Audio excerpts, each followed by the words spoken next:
All right, good morning, everybody, and welcome back to True Crime Loser. I hope you're doing well. So, today we're going to talk about Shayna Hubers. Why, Shayna, why? And what I've always found interesting about this one is that when someone murders someone and they're standing there right after it happened, there are a million routes and strategies that they can take to attempt to get away with it and not end up in prison forever or get the death penalty. And one of those strategies that you'll see is to claim that it wasn't a murder. It was done in self-defense. But in order to make it realistically look like self-defense, a number of things need to happen. And one of those, and is probably the biggest obstacle and overall bummer for someone that's trying to make a murder look like a self-defense, is that they have to call 911 on themselves immediately. And that's not an easy thing to do. So not only is the person having to call 911 where they're going to talk to a professional, it's recorded. So the person has to fake being distraught or sad or whatever they feel is the perfect emotion in order to make this thing look like a self-defense.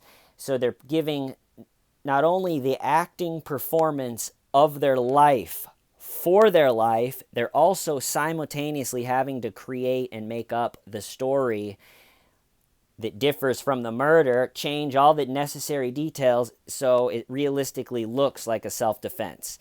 And it's almost like a pre-interrogation, except you don't have any of the rights and protections that you have in the interrogation. Because if you're being interrogated, you can just say, I don't want to do this. I'm not doing this. But you can't murder someone, call 911, and when the dispatcher picks up and goes, hi, 911, what's your emergency? Just go, I'm not going to do this. I don't want to do this. Then she's like, you don't want to do what? You called me. You can't call and say, yes, I would like a lawyer. They're like, for what? What happened? I'm not going to talk about it. I'm not going to do this. I want a lawyer. So, like I said, one of the biggest obstacles is you gotta make that call, and your life is on the line. So let's talk about Shayna's call, because there's probably not a bigger disaster of a 911 call that I've heard than Shayna Hubers. We're going to do a little bit of background to get everybody on the same page, and then we'll go over the call. So, Shayna Hubers was 21 years old in 2012, and she was dating on and off again Ryan Poston, who was 29 years old. Ryan seriously had his ducks in a row. Lawyer, came from a well-off family, good-looking dude, and him and Shayna had been dating on and off, and multiple times he would break up with her. She would cry. She's very manipulative. She would cry and act sad, and instead of just breaking it off like he should have, he kept letting her cry and get back. He would, all right, fine, we'll stay together type of thing.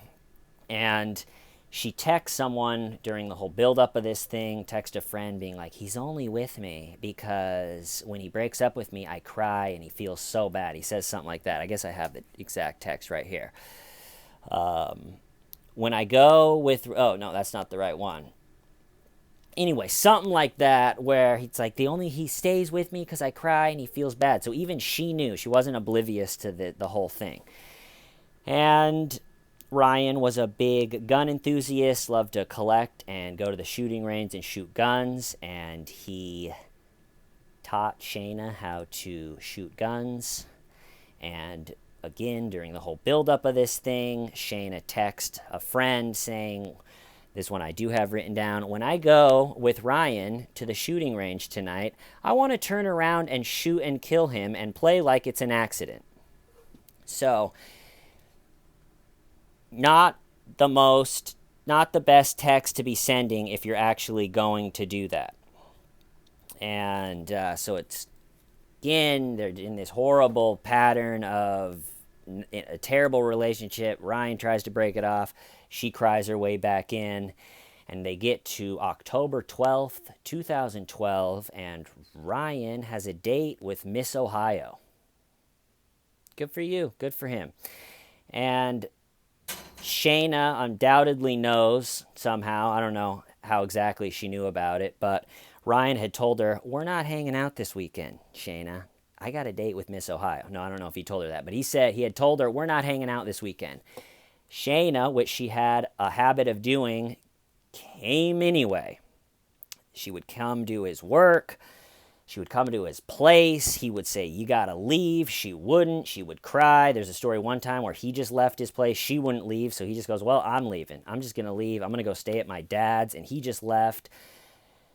What else? She sent him millions of texts for every one that he would send her, something, one of those, and just a totally unhealthy relationship. So October 12th, big date with Miss Ohio, told Shayna, we're not hanging out. She comes anyway. They're in the whole classic fight where she is wanting to fix the relationship. He wants her to leave in her terms. He picked her up, or in her words, sorry, he picked her up and brought her outside and was telling her to leave, and then she wanted to come back in and get her stuff, and at some point he said, you're a fucking hillbilly, I fucking hate you, and at some point she grabs the gun and shoots him.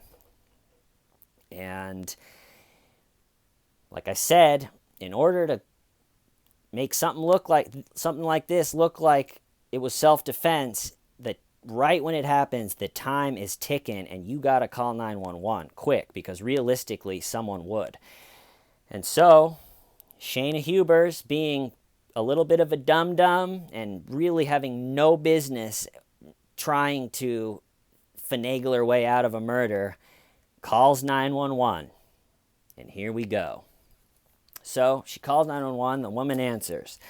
911 emergency. What's your emergency? And the first thing Shayna says, and like I said, it's not easy picking what you're going to say, and you're thinking, okay, I got to be emotionally in the right state, and also I got to, they're not going to believe the real story, so I have to kick flip a few things around in order to get it realistically. Oh, shoot, I also have to pretend to be sad. I can't forget to do that. So there's a million things happening.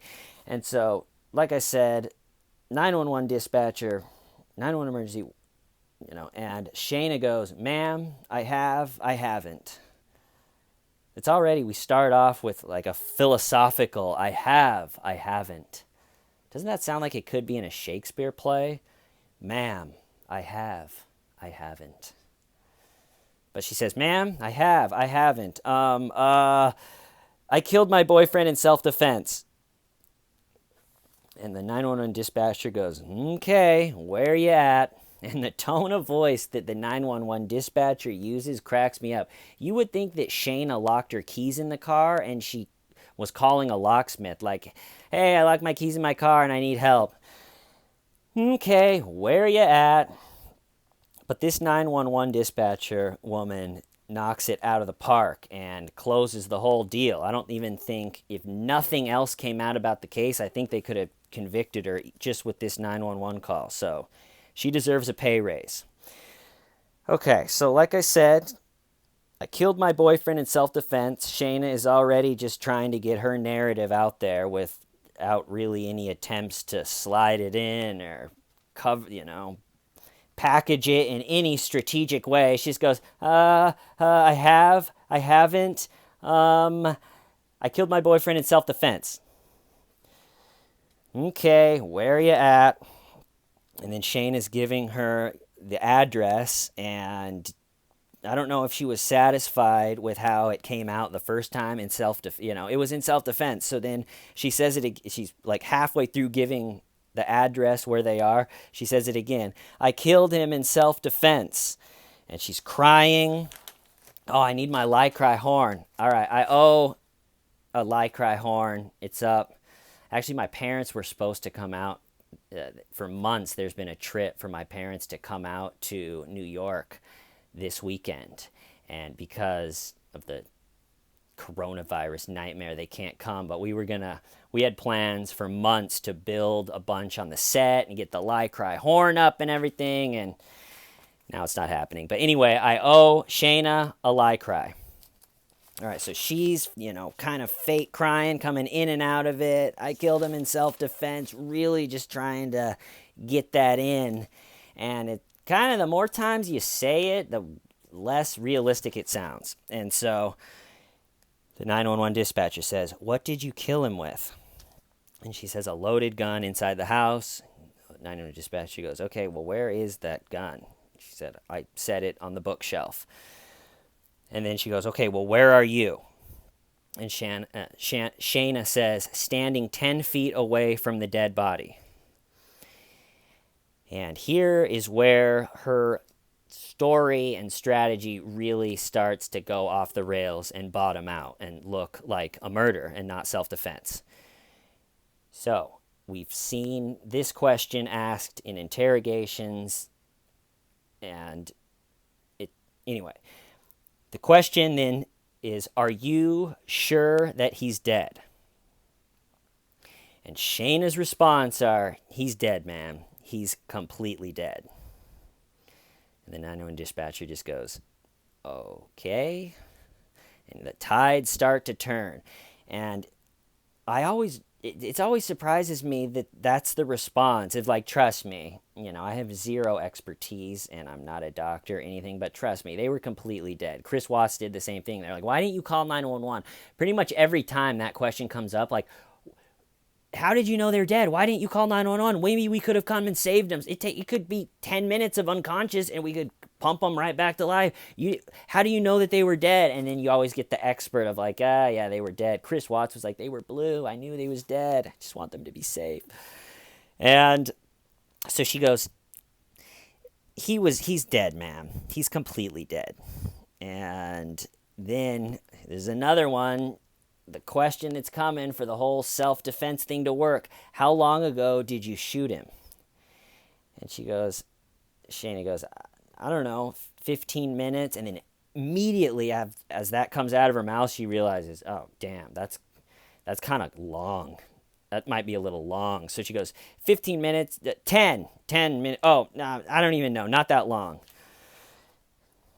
Okay, what's your name? And the 911 dispatcher, they really are good at their jobs. Not only is she getting law enforcement out and, probably an ambulance to try to save Ryan, but she's also keeping Shayna calm, keeping her on the phone, talking with her, while also taking the role of the interrogator. So, like I said, it's not an easy job.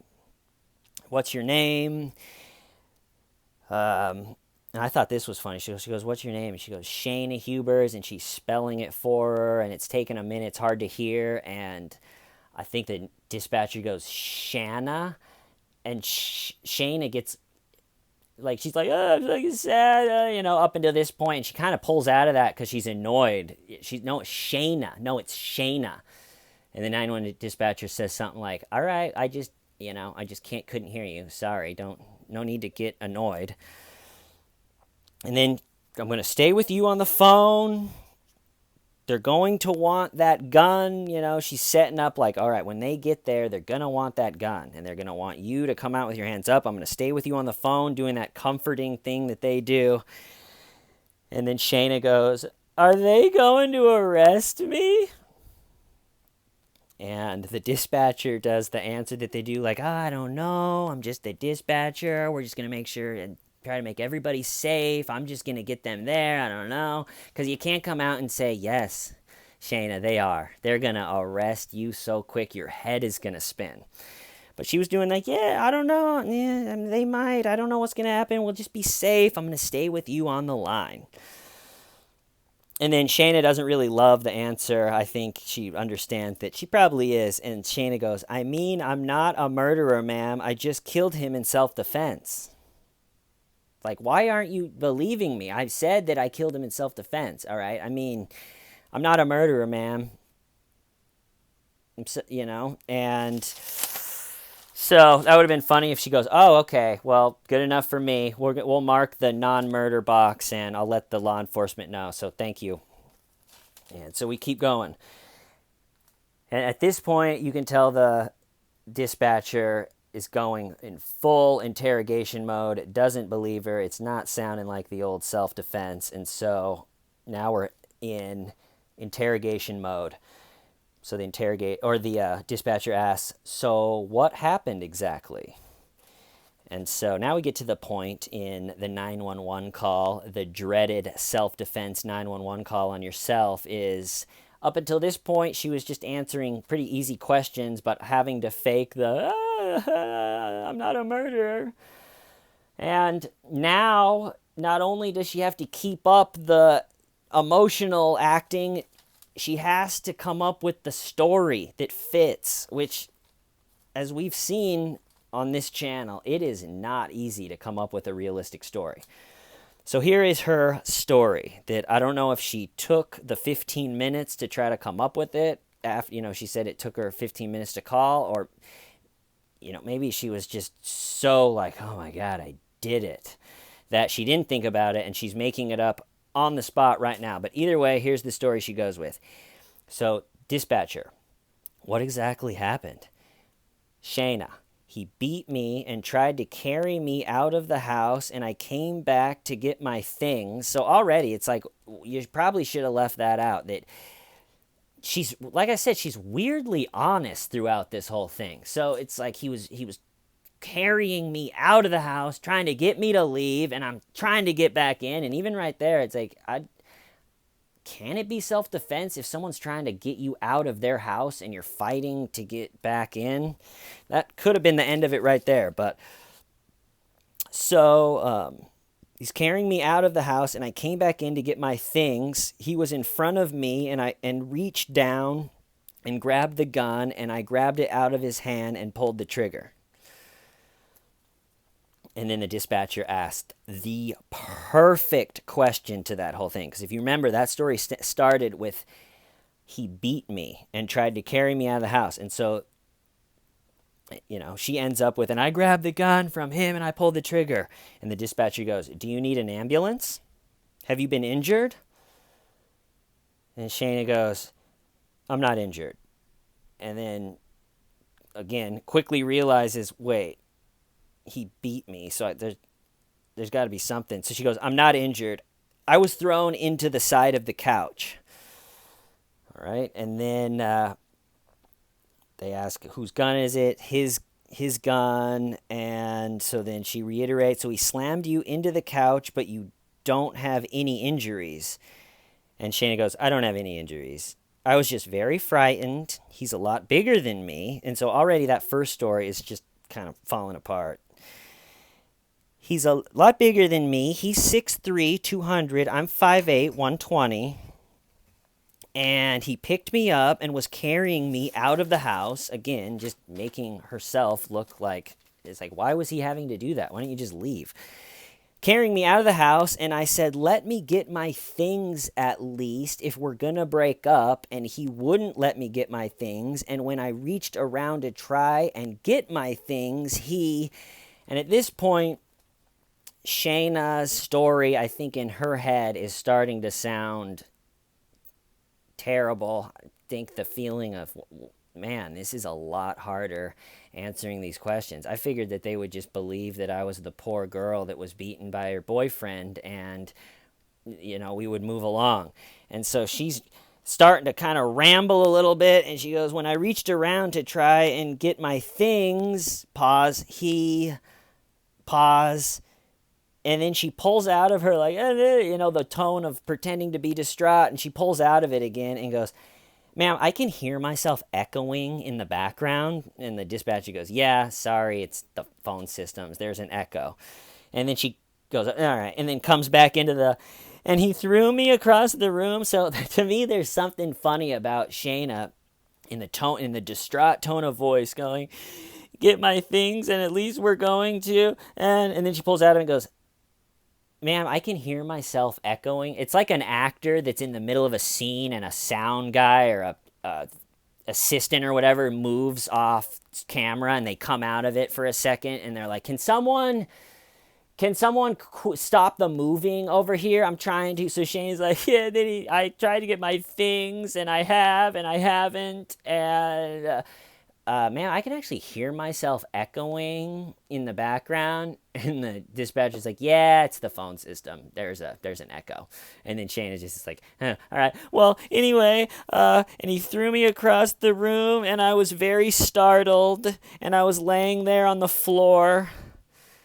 And then she just literally peters out.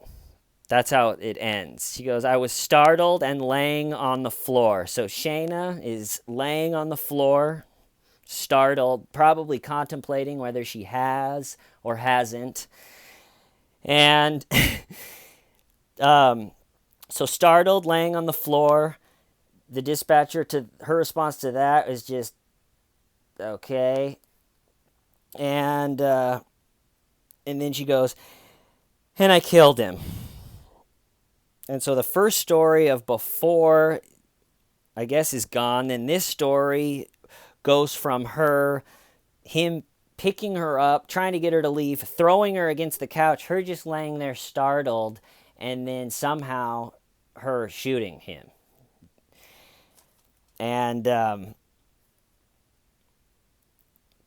And then the dispatcher's like, okay, ma'am, are you sure that he's not breathing?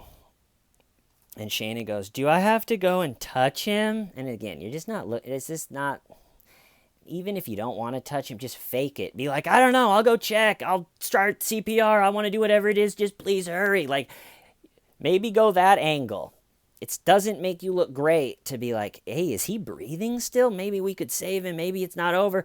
And, all her responses are like, no, he's not. Trust me, he's completely dead. Or, do I have to go touch him? I don't want to go touch him.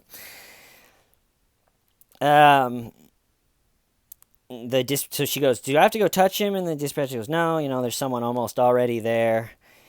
And,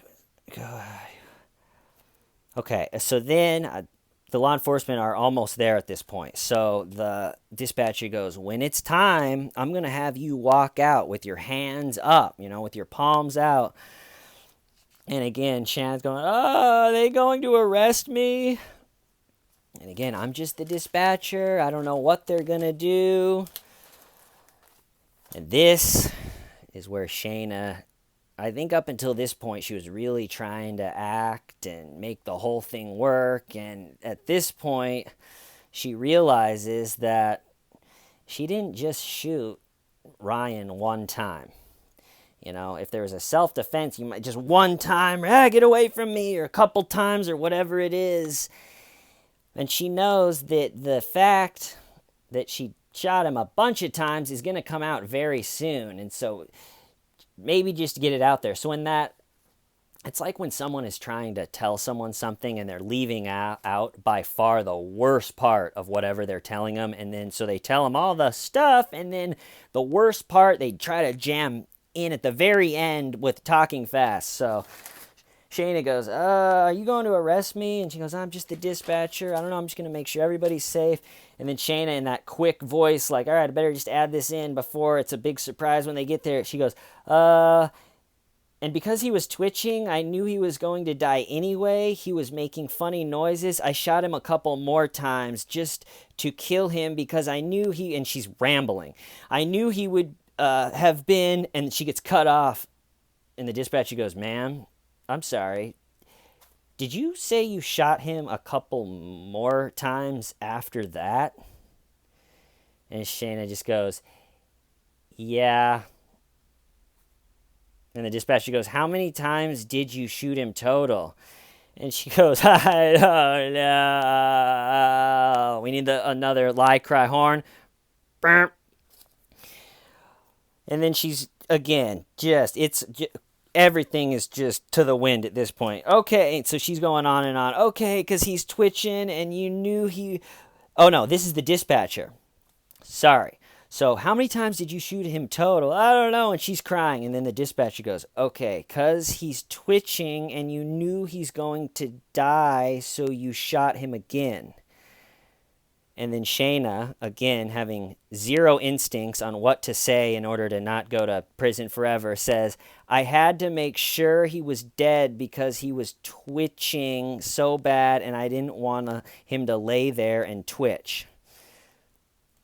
And the dispatcher says, so you shot him instead of calling 911? And Shayna's response to that is, quote, do what? So you shot him. You don't know if he's dead. You're not an expert, So you shot him instead of calling 911? And Shayna goes, do what? And then she goes, shakes her. Shayna kind of shakes out of it and goes, yeah, I did because I knew he would die anyway. And the dispatcher goes, okay. And then Shayna goes, yeah, he was twitching and was pretty much dead. And so I shot him so he would stop twitching. And by this point, law enforcement is out front. And she goes, can you see out front? And Shayna goes, no. And she goes, okay, well, they're here and you're going to have to, and they go over how they're going to let him in, hands up, and the whole 9 yards. And as you can imagine, Shayna was arrested. And it was a quick trial, 2-week trial, found guilty. And then that trial, I think, was thrown out because a juror didn't disclose a previous felony that they had. So she got a new trial, and in between trials, she actually married someone in jail described by Shayna as a transgender lesbian woman named Unique. So she found love in jail and married Unique, and then they have since gotten divorced.